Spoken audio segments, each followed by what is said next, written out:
Gonna probably start from the beginning. Cool.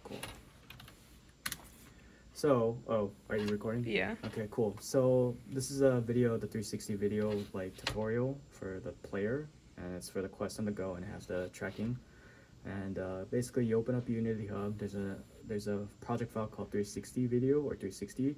Click on it. You have your default settings for a player, and basically, once you click on the video player itself, there's a video option over here. So there's a video clip option, and right now I have something called in narrative, which is the Duet Labs default video that they asked me to do. So if I run it over here, I'm running the application right now, and as you can see, there's no, there's a Oculus attached to here. So as you can see here, 360 video tracking, and it's using the OVR video camera, which is basically the de facto for anything that has to do with Oculus, Oculus Go and like Oculus Quest. And basically, as you can see here, you have to adjust squares in the boxes for the camera angle depending on which the position of the person is.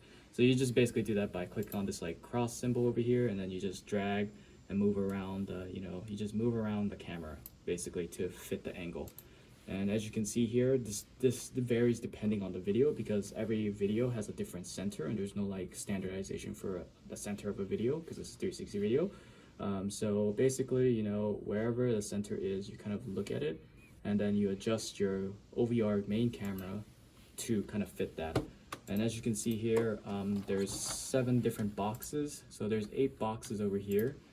And basically, if I put on the mesh render, this is basically acting as a grid. So this is an 8-column grid, and it basically overlays where the camera's direction is, and it like overlays the center of whatever the image is. So in that sense, basically, when the raycast is what they call it as default from Oculus basically, or Unity. So as soon as the raycast is basically the center point is your center eye anchor for the OVR camera, which is the tracking space over here, and this is your center eye anchor. So whatever is the center, and then the perpetrating like perpendicular line that comes from the center of it is your ray, and whatever it hits, like in terms of the grid, it logs the object's name. So as you can see here over in the console log, depending on where I'm looking, it logs which block and which section of the grid I'm looking at. So that's basically the gist of like the tracking, or like the location eye tracking in terms of like in relation to your video, and you gotta have to like adjust this a little bit depending on the video.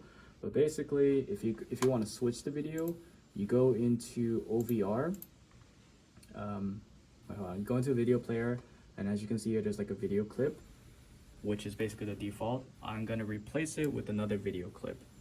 Okay, that's not the right video, but this one is okay. So I replace it with a different video, and now it's a different video. Basically, that's how you switch videos in between each other. So you import the video to the assets, and then basically you import the video to the assets, and then you drag and drop it and switch the video, and then adjust the grids.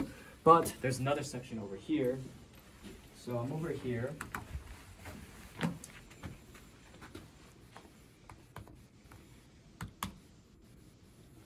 Okay, so in order to access your Oculus Go stuff, you go into,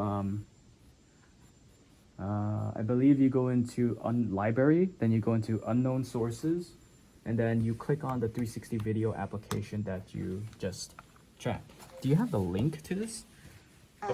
Basically, this is what you do. You link the Oculus Go or the Quest to your USB-C to your computer, and what you're going to do is type ADB install or ADB devices. The first thing you do is called ADB devices, and if you look at in the screen, it tells you what list of devices are currently attached to your computer. And basically, since I don't have anything, I don't have it actually connected, it doesn't show me that. But once it is connected, the next thing you do is ADB install -R. You're going to do like 360VidTut.apk. And afterwards, you press enter, and then it'll run, and it'll install, and it'll give you a success message that basically tells you that it's been successful. And the -R is basically for like multiple iterations. So like if you go over here and look at like your video player settings. So you look at your video player settings over here. And then as you can see, there's like company name, default company name, and whatever on the side over here. And basically that just tells you like, you know, who is the publisher for this application, which application or which like user account does it belong to. And basically the reason why you do -R when you do APK install is that when you install one version of the app and you don't change this, there's a conflict. So you have to do -R to overwrite whatever you had before. Because then it'll tell you like, hey, there's an already existing APK version of this. You know, are you sure you want, you know, you can't overwrite it until you write -R. And you know that this is useful for when you're testing multiple times and you don't want to keep changing this every single time. So yeah, I guess when you first install and there's nothing there, you don't need to do that.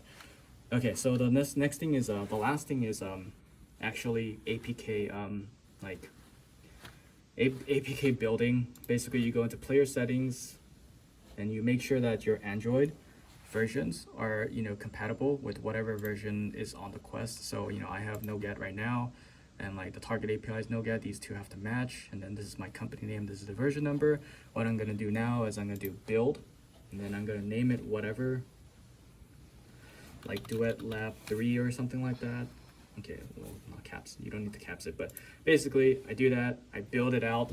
What it does next is actually build out the APK so it's packaged, and I could just install that APK directly into the drive. One last thing, just a second, just push